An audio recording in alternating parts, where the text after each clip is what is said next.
Richard Landry dreamt of being on Moonshiners.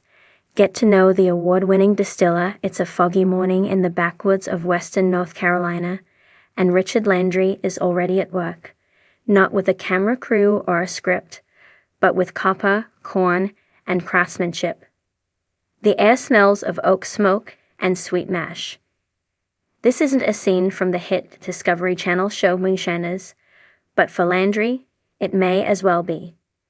I used to watch Moonshiners like it was church, he says, chuckling as he stirs the mash in his custom-built still.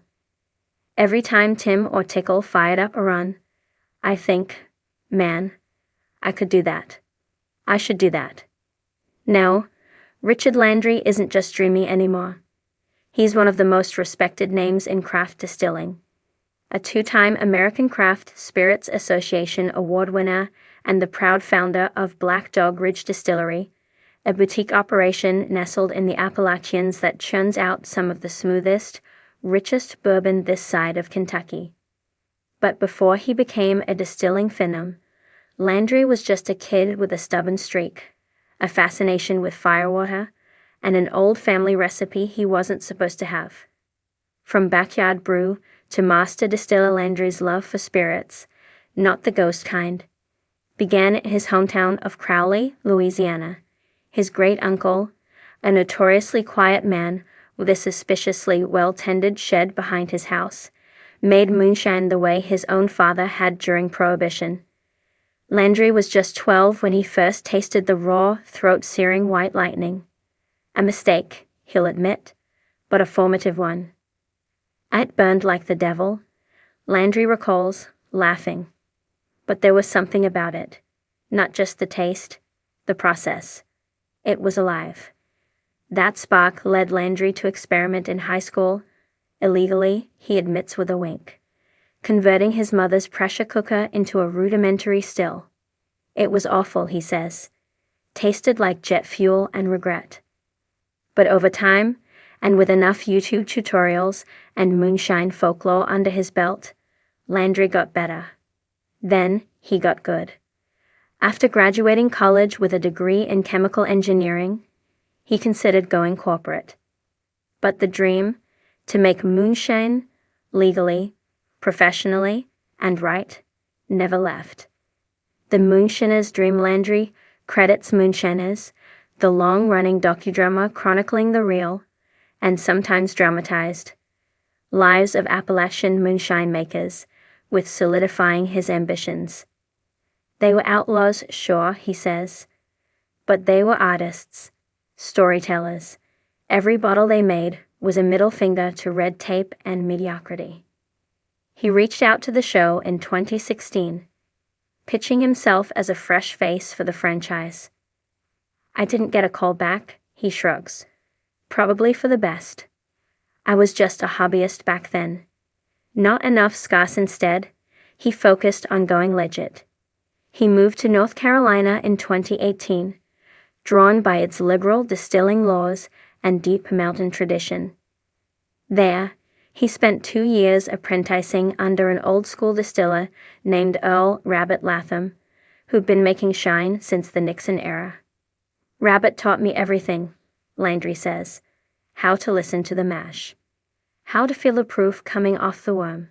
How to make a spirit that tells a story. Black Dog Ridge. A new legacy in 2020. Landry opened Black Dog Ridge, named after a legendary spectral hound said to guard hidden stills in the Carolina woods. It's a superstition, he explains, but also a reminder. This stuff has deep roots. Black Dog Ridge specializes in high-proof corn whiskey, small-batch bourbon, and seasonal infusions, like a honey maple shine that earned him the Craft Spirits Gold Medal in 2022. His bottling is rustic but intentional. Each label is hand-numbered, the cork sealed with black wax that drips like candle tears. But it's not just the aesthetics. Landry's shine is good. Dangerously smooth, complex, and built to sip, not slam. Bourbon critics have called it a blue-collar Balvenie, and the Appalachian answer to Pappy Van Winkle. And the industry has taken notice. In 2023, Landry was named Distiller of the Year by the Southern Craft Guild. He's also been featured in Whiskey Advocate and even got a call from Moonshiners producers last fall, this time to ask him if he'd consult on an upcoming season. I said no, he smiles.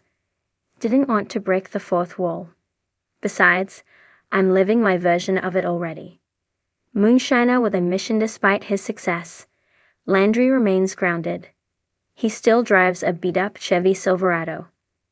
Still chops his own wood for the fire that fuels his hybrid still. And every month, he hosts a shine school at the distillery, a hands-on workshop that walks people through the legal ins and outs of small batch distilling. I want folks to understand the why, he says. Why this method matters. Why heritage matters. Why shine isn't just a party drink, it's an American art form. Landry also champions Appalachian revitalization, partnering with local farmers to source corn and former factory workers displaced by automation. It's not just about making good liquor, he says. It's about making impact. A distiller's codeine, Landry's Distilling Barn, a hand-painted sign hangs above the copper stills. It reads, "No shortcuts, no sellouts, no secrets." That's my code, he says. If you want fast money, make vodka. If you want a quick buzz, buy gasoline. But if you want to make something that lasts, something that honors the hills, the people, and the process, you do it slow. You do it right. He walks me through his process. Open fermentation in cypress tanks, triple distillation in a hybrid pot column still, and barrel aging in locally sourced American oak. He won't reveal his yeast strain. That is one secret, he admits, but everything else is fair game. I'm not afraid of sharing knowledge, he says. Hell, if you can make something better than me, I want to taste it. Looking ahead, Landry has plans. A second aging barn is under construction. He's developing a smoked sweet potato liquor in collaboration with a Cherokee farmer. And there's talk of launching a documentary series, not about moonshiners, but about modern-day distillers reclaiming their heritage. It's not about outlaws anymore, he says. It's about artisans. We're not just making booze. We're preserving a culture. Still, he hasn't entirely given up the idea of being on Moonshiners. Maybe just a cameo, he laughs. Or better yet, a friendly rivalry episode. Me versus Tickle. See who can make the better batch blindfolded. He winks, clearly amused by the idea. The heart of a true moonshiner, a world saturated with novelty gins and celebrity tequilas, Richard Landry stands apart. Not because he's flashy, but because he's faithful. Faithful to tradition, to taste, and to the tenets of old-school moonshining. He may not be on TV, but Landry lives the moonshiner's ethos every day. And in the misty quiet of the Appalachian foothills, his copper still hums like a heartbeat. Steady, strong, and unmistakably proud. People think moonshine's about rebellion, he says, pouring me a sip of his signature Black Dog bourbon. But for me, it's about remembrance, about roots, about keeping something sacred alive.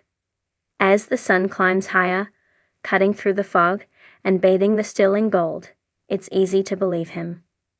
The sun rises slow over the Appalachian foothills, casting gold light through misty pine and hickory.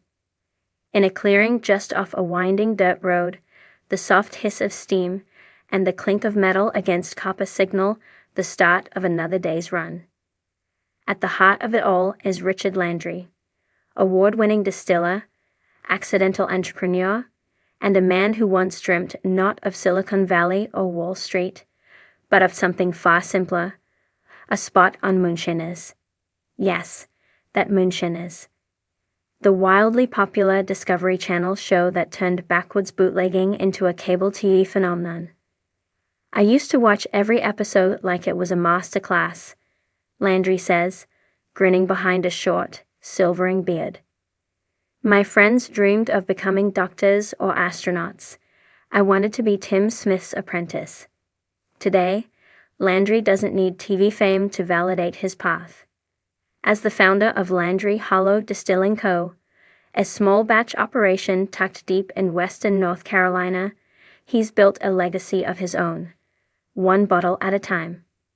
His spirits have won multiple national awards, graced the shelves of elite cocktail bars from Asheville to Austin, and, perhaps most remarkably, stayed true to the outlaw essence that first inspired him. Landry grew up in Crowley, Louisiana, where the humid air was thick with the smell of gumbo, and legends of Bay bootleggers lingered in back porches and campfire tales. My uncle had an old shack out by the river, he recalls. Everyone knew he made shine, but nobody said it out loud. That's where I first saw a still, copper pots, rusty drums, the whole 9 yards. He was hooked. Not on the drink, at least not yet, but on the process. It was like watching magic, Landry says. The idea that you could turn corn and sugar into something powerful, something alive, that stuck with me. By age 15, he'd built his first still out of a modified pressure cooker and some radiator tubing. It was terrible. Like drinking gasoline filtered through an old tire, he laughs. But Landry kept tinkering, learning the intricacies of fermentation, heat control, and flavor extraction like a self-taught alchemist.